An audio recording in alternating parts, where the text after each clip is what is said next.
یہاں پر آج اصلاح معاشرے کا پروگرام رکھا گیا ہے۔ یہ موضوع ایسا ہے، میں سمجھتا ہوں اس کے لیے کوئی بڑا منچ بنانے، بڑا اسٹیج رکھنے یا کوئی بڑی جگہ کا منتخب کرنے کی بھی کوئی ضرورت نہیں۔ یہ تو ایسا موضوع ہے جس کی ہر فرد کو ضرورت ہے۔ معاشرے کا مطلب کیا ہوتا ہے؟ ہم سب سے معاشرہ بنتا ہے نا، اور اصلاح کی ہم سب کو ضرورت ہے۔ اصل مسئلہ یہ ہے ہمارا کہ معاشرے کی اصلاح جو نہیں ہوتی وہ اس لیے نہیں ہو پاتی، ہر آدمی یہ سمجھتا ہے کہ میں صحیح ہوں، مجھے معاشرے کی اصلاح کرنا ہے، جبکہ ساری خرابیاں میرے اندر ہوتی ہیں۔ ایک انگلی ہم دکھاتے ہیں تو یہ 3 انگلیاں جو ہمیں اپنی طرف متوجہ کرتی ہیں، ہم غور نہیں کرتے۔ کتنی ساری خرابیاں ہمارے اندر ہیں۔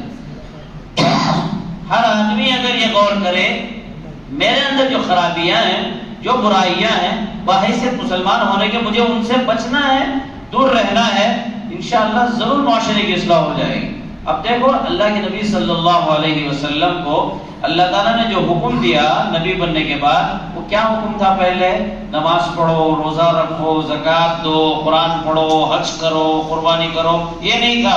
پہلا حکم یہ تھا وَأَنذِرْ عَشِيرَتَكَ الْأَقْرَبِينَ، کہ آپ اپنے رشتہ داروں کو ڈراؤ، اپنے گھر والوں کو، اپنے قرابت داروں کو، اپنے رشتہ داروں کو۔ اب رشتہ داروں میں مطلب کیا ہوتا ہے؟ جو قریب رہنے والے، دور رہنے والے تو کبھی کبھی ملتے ہیں نا، شادی میں، میت وغیرہ میں، بیوی بچے روز ملتے ہیں، ماں باپ بھائی بہن یہ روز ملتے ہیں، تو پہلے ان کو ڈراؤ، یعنی اپنے گھر سے اصلاح کی فکر شروع کرو۔ حقیقت میں وہ حکم میرے اور آپ کے لیے ہے، وہ ساری دنیا کے مسلمانوں کے لیے ہے کہ ہمارے اندر جو خرابیاں ہیں ہم ان کو دور کرنا ہے۔ سب سے پہلے یہ دیکھو، ہم آج اس گھر میں جو بیٹھے ہیں، جیسے بہت سارے علماء کرام نے، حضرت مولانا عبدالجبار صاحب نے بھی بیان فرمایا کہ اللہ تعالیٰ کا شکر ہے کہ اللہ نے ہم سب کو اس کے گھر میں بٹھایا۔ حضرت مولانا شمیم صادق صاحب بھی ماشاءاللہ بہت اصلاحی بات کر رہے تھے۔ میں مختصر سی بات کرتا ہوں ان لوگوں کے بیان کے بعد، میں نہیں سمجھتا کہ کوئی بڑی لمبی چوڑی تقریر ہونی چاہیے، وقت کا بھی تقاضا ہے، طبیعت بھی ناساز ہے، مستقل روز کا کام شروع ہو گیا ہے، ہر روز بولنا پڑتا ہے۔ بہرحال آسان سے لفظوں میں سمجھاتا ہوں، ہم مسلمان ہیں، تبھی تو ہم یہاں بیٹھے ہیں نا۔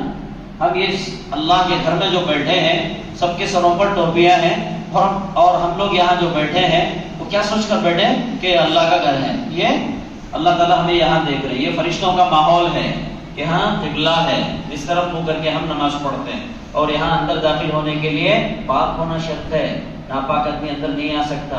نماز پڑھنے کے لیے وضو کرنا شرط ہے، بے وضو کی نماز نہیں ہوتی۔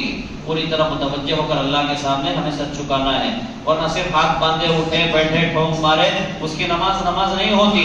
اسی لیے حضرت رسول اللہ صلی اللہ علیہ وسلم نے فرمایا صلو کما رأیتمونی اصلی، تم ایسے نماز پڑھو جیسے تم مجھے نماز پڑھتا ہوا دیکھتے ہو۔ اور ایک جگہ حدیث میں فرمایا اللہ کی عبادت ایسے کرو ان تعبد اللہ کأنک تراہ، کہ وہ تمہیں دیکھ رہا ہے، اللہ تمہیں دیکھ رہا ہے، ایسی عبادت کرو کہ بادشاہ دیکھ رہا ہے مجھے، میں اس کے سامنے بیٹھا ہوں، یہ بادشاہ کا گھر ہے نا، وہ سب سے بڑا بادشاہ، اس سے بڑا کون ہے بھائی؟ بار بار اللہ تعالیٰ ہم سے بلواتے نا اللہ اکبر اللہ اکبر، کیا مطلب ہے اس کا؟ اللہ تو بڑا ہے، اللہ تو بڑا ہے۔ اب جب وہ بڑا ہے تو بڑے کی بات ماننا ہے۔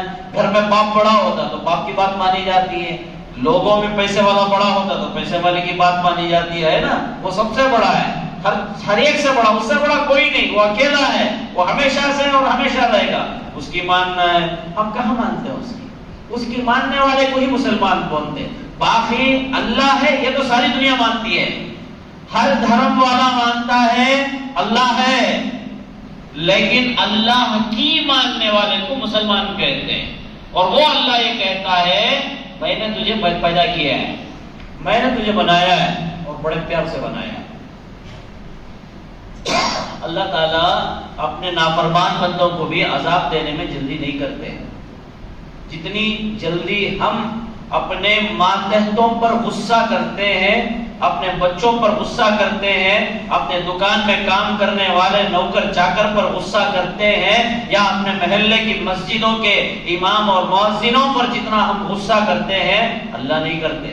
ایک مرتبہ سیدنا نوح علیہ السلام بہت بڑے اللہ والے پیغمبر ہیں، 950 سال انہوں نے تبلیغ کی، قوم نہیں مانتی تھی، ہمیشہ ستاتی تھی، 1050 سال ان کی عمر حضرت نوح علیہ السلام کی۔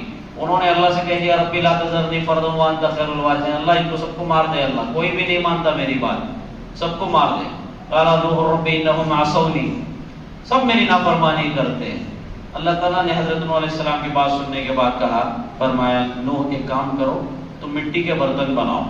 کمار لوگ بناتے نہیں مٹی کے برتن، یہاں بھی ہوگا نا آپ کے علاقے میں مٹی کے برتن وغیرہ بناتے ہیں، ہانڈیاں بناتے ہیں. اب حضرت نوح علیہ السلام کو تو وہ آتا نہیں تھا، بڑی مشکل سے بنایا. بھائی جس آدمی کو جو کام نہ آوے اسے وہ کام دے دیا جائے تو واقعتاً مشکل ہے.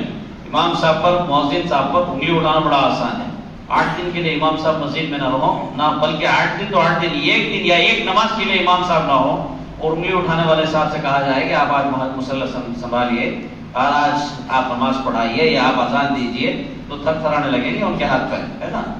اب نوح علیہ السلام پریشان ہو گئے، کبھی انہوں نے برتن بنائے نہیں تھے، بڑی جد و جہد کر کے انہوں نے برتن بنائے. اب مٹی کے برتن بن کر تیار ہو گئے. اللہ سے انہوں نے کہا یا اللہ بن گئے برتن تیار، کیا کروں؟ اللہ نے فرمایا نوح سنبھال کے رکھو، بہت حفاظت سے دیکھ بھال کرو.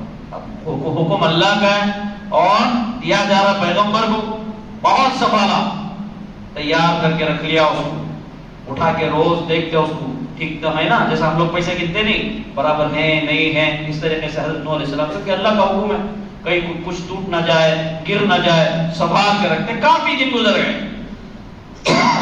ایک دن اللہ تعالیٰ نے فرمایا نوح وہ جو مٹی کے برتن تم نے بنائے وہ کہاں ہیں؟ کہا کہ اللہ آپ کا حکم ہے، میں نے اسے بڑے سنبھال کے رکھا ہے. کہا ان سب کو اٹھا کے لاؤ. اٹھا کے لائے، باہر رکھا. اب اللہ نے حکم دیا نوح سب کو توڑ دو.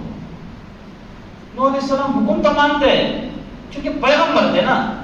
ایک لمحے کو رکے اور اللہ سے پوچھا یا اللہ توڑ تو رہا ہوں آپ کے حکم پر، لیکن ایک بات سمجھ نہیں آئی، میں تو جانتا نہیں تھا یہ کاریگری، بڑی مشکل سے آپ کے حکم پر میں نے بنایا. اب ایک آدمی لاری چلاتا ہے، بڑی لاری چلاتا، بڑے دور دور جاتا، پورا ہندوستان گھومتا، اسے آپ کوئی دین کا کام دے تو وہ نہیں کر پائے گا، ہے نا. تو میں نہیں جانتا تھا، بڑی مشکل سے میں نے کام کیا، سنبھال کے رکھا آپ کے حکم پر. اب آج آپ کہہ رہے کہ اسے توڑ دو، تو فوراً اللہ نے فرمایا نوح یہ معمولی بے حیثیت مٹی کے برتن جسے تو نے اپنے ہاتھوں سے بنایا، چند روز کیا تو نے اس کو سنبھال کے رکھا کہ آج ان کو توڑنے میں تجھے اتنا تردد ہو رہا ہے، اور تو نے کتنی آسانی سے مجھ سے یوں کہہ دیا کہ اللہ یہ تیرے بندے میری نافرمانی کرتے تو ان پر عذاب اتار دے، تو میں کیسے ان پر اپنا عذاب اتار دوں؟ اللہ بہت پیار کرتے ہیں انسانوں سے، ہم بے وفا ہیں. وما ربک بظلام للعبید، تیرا رب بندوں پر ظلم نہیں کرتا، ہم ظلم کرتے ہیں. ربنا ظلمنا انفسنا، یا اللہ ہم نے ظلم کیا. اللہم انی ظلمت نفسی، نماز چھوڑ کر ہم نے ظلم کیا، جھوٹ بول کر ہم نے ظلم کیا، ہم نے بہت ساری نافرمانیاں کی، سارے غلط کام ہم نے کیے، رسول اللہ صلی اللہ علیہ وسلم کی سنتوں کو ہم نے ٹھکرایا، ہمارے معاشرے کی تباہی کے ہم خود ذمہ دار ہیں. ہم خود ذمہ دار، نام کے مسلمان ہیں ہم لوگ، زبان سے تو کلمہ پڑھتے، دل میں نہیں ہے کلمہ.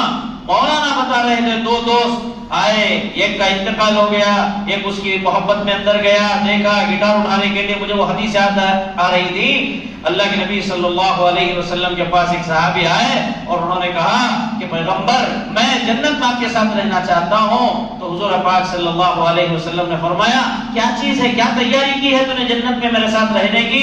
تو ان صحابی نے کہا تیاری تو کچھ نہیں کی، لیکن میں آپ سے محبت بہت رکھتا ہوں. حضور نے فرمایا المرء مع من احب، آدمی اسی کے ساتھ اٹھے گا جس کے ساتھ اس کی محبت ہوگی. دل پر ہاتھ رکھ کر قسم کھا کر بولو اللہ سے اس کے رسول سے محبت زیادہ ہے یا ناچنے گانے والے ہیرو سے ہیروئنوں سے محبت زیادہ ہے، اسپورٹس مین سے زیادہ محبت ہے، مسجد سے محبت زیادہ ہے، اپنے فلیٹ سے اپنے بنگلے سے محبت زیادہ ہے، سجدے سے محبت زیادہ ہے، یا برتھ ڈے پارٹیوں سے محبت زیادہ ہے؟ اپنے گریبان میں منہ ڈال کر ہمیں دیکھنا ہے کتنی محبت ہے ہمارے اندر. صرف زبانی جمع خرچ. واقعتاً اللہ کی اور اللہ کے نبی صلی اللہ علیہ وسلم کی محبت ہوتی کوئی داڑھی منڈا نہیں ملتا تھا مسلمان. اللہ رسول کی محبت میں ہوتا کسی کی نماز قضا نہیں ہوتی تھی. اللہ رسول کی سچی محبت ہمارے اندر ہوتی 1 روپیہ کسی کا مار کے نہیں کھاتے تھے. اللہ رسول کی محبت ہوتی ہمارے اندر کسی کی غیبت نہیں کرتے، حسد نہیں کرتے، برائی نہیں کرتے، گالی نہیں دیتے، سارے الٹے کام ہم کرتے ہیں. جتنے کام ایسے کہ جن کی وجہ سے مسلمان نہیں رہتا وہ سارے کام ہمارے اندر ہیں. میں یہ نہیں کہتا کہ غیر اقواموں میں برائی نہیں ہے، غیر قوموں میں وہ بہت اچھے ہیں یا ہم خراب، ایسا نہیں ہے.